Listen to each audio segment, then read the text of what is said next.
Chapter 1. There comes a crystalline moment in the lives of most young male virgins when they realize that they are about to get laid, and they will clutch that moment to their hearts for the rest of their days. For some, maybe most, the realization comes nearly simultaneously with the moment. With others, not so much.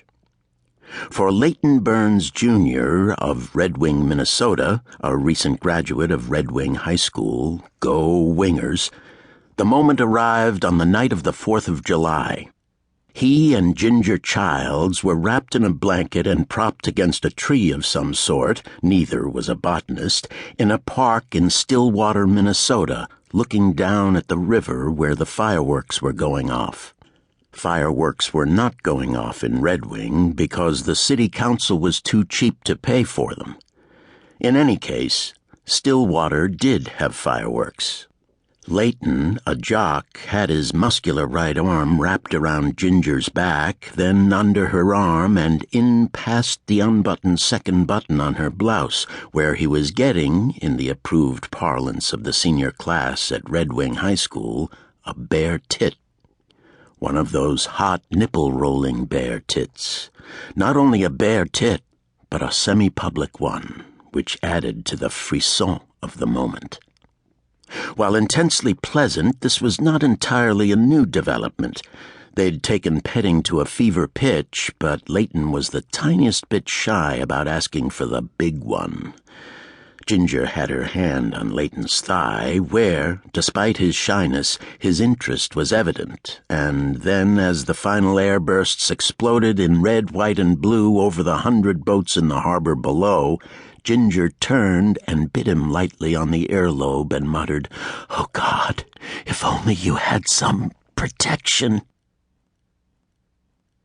Until that very moment, one of the few people in Red Wing who wasn't sure that Layton was going to get laid that summer was Layton himself. His parents knew, her parents knew, Ginger knew, all of Layton's friends knew, all of Ginger's friends knew, and Ginger's youngest sister, who was 9, strongly suspected. But Layton, there in the park, wasn't organized for the moment.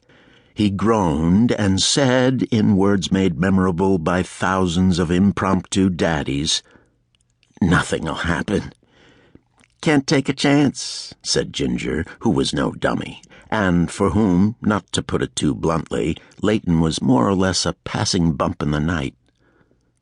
"D'you think by tomorrow night?" "Well, yeah." By the next night, Layton was organized. He'd gotten the green light to borrow his mom's 3-year-old Dodge Grand Caravan, which had super stow-and-go seating in the back, converting instantly into a mobile bedroom. He'd stashed a Target air mattress and a 6-pack of Coors with a friend, and he'd stolen 4 lubricated condoms from a 12-pack that his father had conveniently left unhidden in the second drawer of his bedroom bureau, for the very purpose of being stolen by his son, his wife being on the pill. Layton also had the perfect spot, discovered a year earlier when he was detasseling corn. The perfect spot had once been a farmyard with a small woodlot on the north side.